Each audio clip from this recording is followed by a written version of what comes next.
Students, आज हम आपके 5th chapter introduction to Euclid geometry पर डिस्कस करेंगे।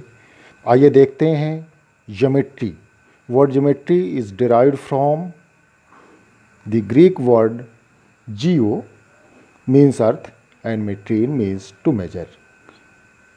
तो वर्ड के अनुसार ज्योमेट्री क्या है? ज़मीन की का मेजरमेंट है, उसकी एरिया का मेजरमेंट है। ज्योमेट्री का कॉन्सेप्ट वर्ल्ड के जितने भी एंशिएंट सिविलाइजेशन हैं सब में देखा गया है।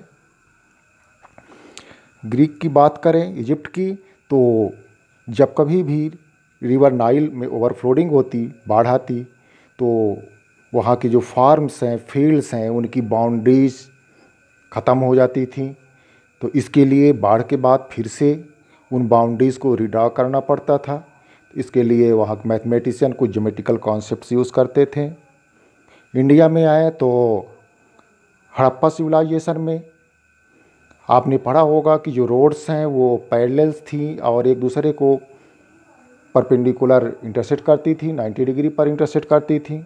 वहाँ के जो ब्रिक्स यूज हुई थी उनका रेशियो 4:2:1 था। वैदिक एज में भी हम देखते हैं कि जो वेदीज बनाते थे हवन करने के लिए, यज्ञ करने के लिए, कई शेप में होती, ट्रिंगुलर होती थी, स्क्वायर होती थी और रेक्टेंगुलर, हेक्सागोनल, कई शेप में वो हुआ करती थी।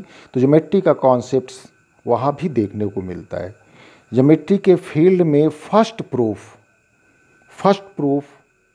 Known proof in mathematics was A circle is bisected by its diameter and this proof was given by Greek mathematician Thales।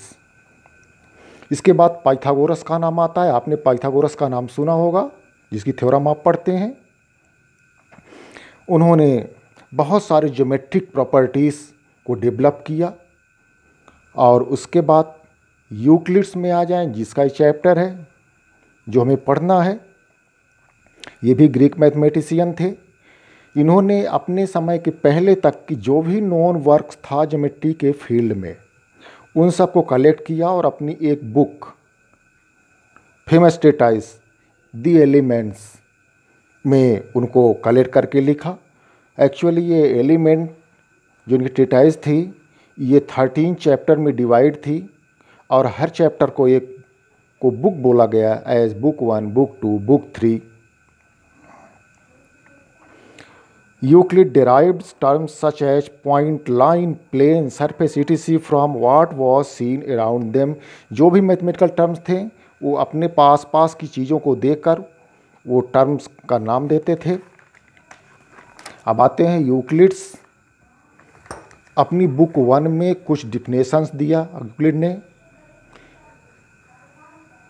23 definitions उनके बुक 1 में हैं, बुक 1 ऑफ द एलिमेंट। तो इनमें से कुछ डिफिनेशंस है, सारी डिफिनेशंस वेरी कॉमन लैंग्वेज में हैं, वेरी सिंपल लैंग्वेज में। एज पॉइंट को उन्होंने डिफाइन किया है, point is that which has no part, a line is breathless length, बहुत सिंपल डिफिनेशन।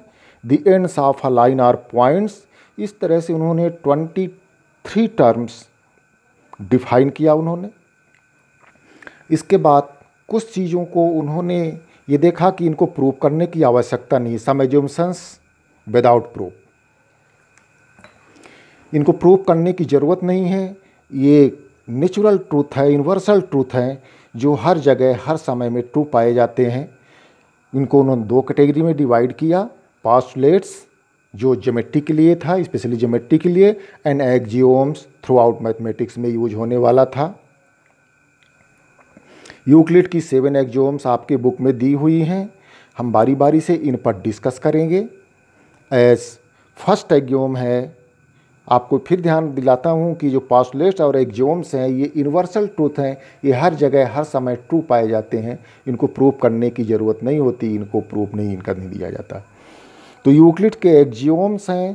पहला एक्सियोम है things which are equal to same thing are equal to one another. 2 चीज़ें अगर वो किसी तीसरी चीज़ के बराबर हैं तो आपस में बराबर हो जाएंगी। जैसे आपको 2 स्टिक्स को मेजर करना हो कि कौन सी बड़ी है कौन सी छोटी, तो ये देखिए, अगर ये पेन इसके बराबर है और दूसरा वाला भी इसके बराबर है, तो ये दोनों पेन आपस में बराबर हो जाएंगे, इक्वल हो जाएंगे लेंथ में। ये फर्स्ट एक्सियोम था। Second axiom, if equals are added to equal the wholes are equal. दो चीज़ें अगर पहले से बराबर हैं, उनमें कोई एक ही नंबर ऐड कर दिया जाए तो वो बराबर रहेंगी, तब भी इक्वल रहेंगी। जो रिजल्ट आएगा, जो सम आएगा, वो इक्वल होगा। इसी तरह से थर्ड पास्ट एक्सियोम में आए, if equal are subtracted from equal the remainders are equal. दो चीज़ें अगर बराबर हैं, दोनों में से बराबर बराबर काट कर निकाल दिया जाए, अलग कर दिया जाए या माइनस कर दिया जाए, तो जो बचेगा वो भी इक्वल होगा। Things which coincide with one another are equal to another. दो चीज़ें जो एक दूसरे को कोइंसाइड करती हैं वो बराबर होंगी। सामान्यतः जब आप किसी को देखते हैं, सपोज अपनी हाइट देखते हैं, कौन बड़ा है कौन छोटा है, तो क्या करते हैं, अगल बगल खड़े होकर देखते हैं कि बराबर हो कि नहीं, हो रहा कि नहीं रही। इसी को कहते हैं कोइंसाइड करना। कोइंसाइड करने का मतलब है कि अगर एक चीज़ के ऊपर दूसरी को रख दिया जाए तो पूरा का पूरा उसे ढक ले, कवर कर ले, और फिर दूसरी को पहले के ऊपर रख दिया जाए तो वो भी उसको पूरा पूरा कवर कर ले। इस केस में दोनों चीज़ें एक दूसरे को कोइंसाइड करना कही जाएंगी, और जो कोइंसाइड करेंगी वो आपस में इक्वल होंगी। ये फोर्थ एक्सियोम हुआ आपका। फिफ्थ एक्सियोम में आते हैं। तो fifth axiom, whole is greater than the part. Whole अपने एक पार्ट से बड़ा होगा। सपोज आपका जो हाउस है उसको होल मान लें, और आपका स्टडी रूम या ड्राइंग रूम उसका एक पार्ट है, तो आपका जो हाउस है वो आपके ड्राइंग रूम से बड़ा होगा। इसको कहते हैं whole is greater than the part. Sixth axiom इनका है, things which are double of the same thing are equal. कोई दो चीज़ें अगर पहले से इक्वल हों और दोनों को ट्वाइस कर दो तो वो आपस में इक्वल होंगी। सपोज करें आप दो लोगों के पास अगर 5-5 रुपए हैं और 5-5 और डाल देते हैं दोनों को, तो तब भी आप इक्वल रहेंगे। इसी तरह से सिक्स्थ एक्सियोम है कि things which are half of the same things are equal to one another. दो चीज़ें अगर पहले से बराबर हैं और उनमें से उनको दोनों को हाफ हाफ कर दिया जाए तो जो बचेगा वो भी आपस में बराबर होगा। अब यूक्लिड्स की पोस्टुलेट्स पर आते हैं। उन्होंने 5 पोस्टुलेट्स दी हैं। तो पोस्टुलेट 1, अ स्ट्रेट लाइन में be drawn from any one point two any other point. किसी एक पॉइंट से किसी दूसरे पॉइंट की ओर एक स्ट्रेट लाइन ड्रा की जा सकती है। अब इसको चलिए डिस्कस करते हैं। तो यूक्लिड ने ये नहीं कहा कि किन्हीं दो पॉइंट से होकर यूनिक लाइन पास होती है, जबकि अपने पूरे वर्क के दौरान उन्होंने यही कंसीडर करके चला कि दो पॉइंट से एक यूनिक लाइन पास होती है। लेकिन इस पोस्टुलेट की वो मीनिंग नहीं है। तो उसके लिए आपको मैं एक एक्सियोम देता हूँ। Axiom 5.1, given two distinct points there is a unique line that passes through them. अगर दो पॉइंट दिए हुए हैं तो वहाँ से होकर एक यूनिक लाइन पास होगी। सपोज करें अगर एक पॉइंट दिया है तो यहाँ से होते किसी और पॉइंट की ओर बहुत सारी लाइंस ड्रा की जा सकती हैं। इस तरह से जितनी सारी, इनफाइनाइटली मैनी जितनी सारी आप ड्रा करना चाहें उतनी आप ड्रा कर सकते हैं। सपोज़ ये पॉइंट P है और अगर एक पॉइंट Q है तो वहाँ से भी बहुत सारी लाइन पास हो सकती हैं। Infinitely many lines can pass through Q also.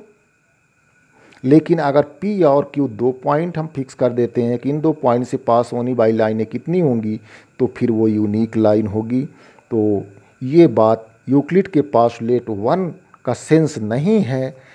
फिर भी उन्होंने अपने पूरे रिसर्च के दौरान इसी बात को मानकर चलते रहे। तो उसके लिए हम ये एक्सियोम देते हैं, given two distinct points there is a unique line that pass through them. अब आते हैं यूक्लिड की पोस्टुलेट 2 पर। A terminated line can be produced indefinitely. एक टर्मिनेटेड लाइन, सपोज दिस, एक टर्मिनेटेड लाइन है जिसके एंड्स हैं, दोनों ओर जिसके एंड्स हैं, इसको दोनों ओर इंडिफिनिटली हम प्रोड्यूस कर सकते हैं। तो ये यूक्लिड की सेकंड पोस्टुलेट हो गई। Euclid's postulate 3, a circle can be drawn with any centre and any radius. किसी भी पॉइंट को सेंटर लेके कितने भी रेडियस का हम एक सर्किल ड्रा कर सकते हैं। ये यूक्लिड की पास्टुलेट 3 हुई। और यूक्लिड की पास्टुलेट 4 वेरी ओबियस है, all right angles are equal to one another. सभी राइट एंगल्स इक्वल होते हैं। आप जानते हैं कि राइट एंगल 90 डिग्री का होता है। जितने भी राइट एंगल होंगे वो राइट एंगल्स 90 डिग्री के होंगे और वो आपस में इक्वल होंगे। अब यूक्लिड की पास्टुलेट 5 से पहले मैं आपको एक अर्लियर क्लासेस का कॉन्सेप्ट देना चाहता हूँ। अगर आप देखें, अगर दो लाइंस हों और ये पैरेलल हों आपस में,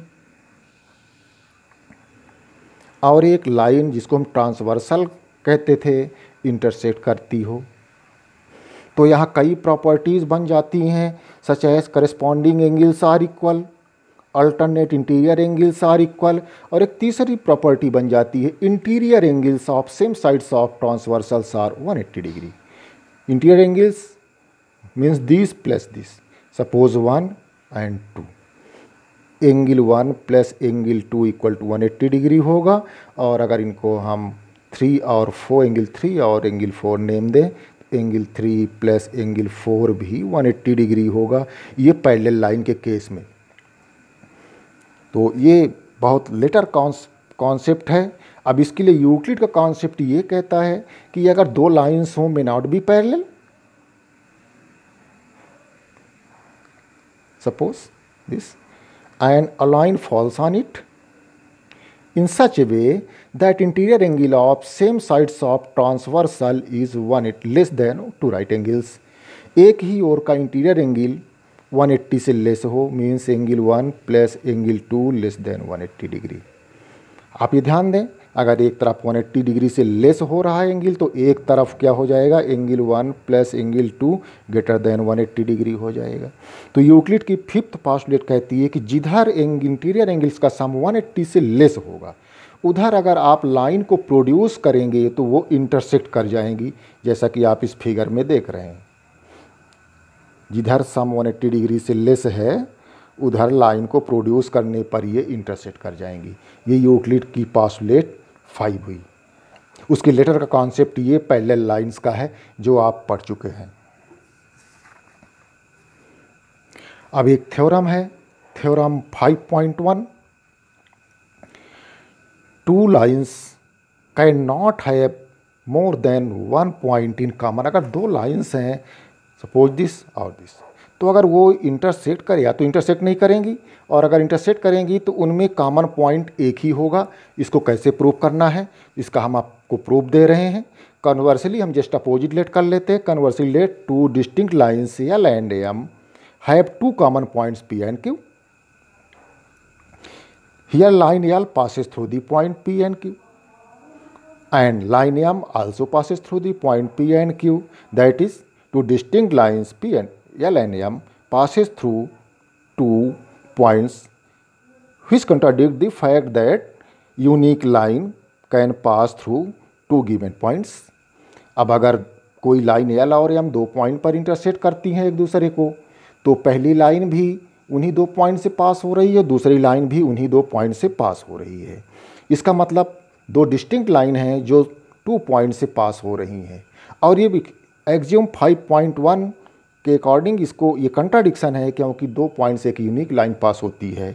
तो अब हम इसके बाद बोलेंगे, so our assumption is not true and hence two distinct line can not have more than 1 point in common, hence proved. Exercise 5.1 के क्वेश्चंस हम आपको नेक्स्ट वीडियो में देंगे।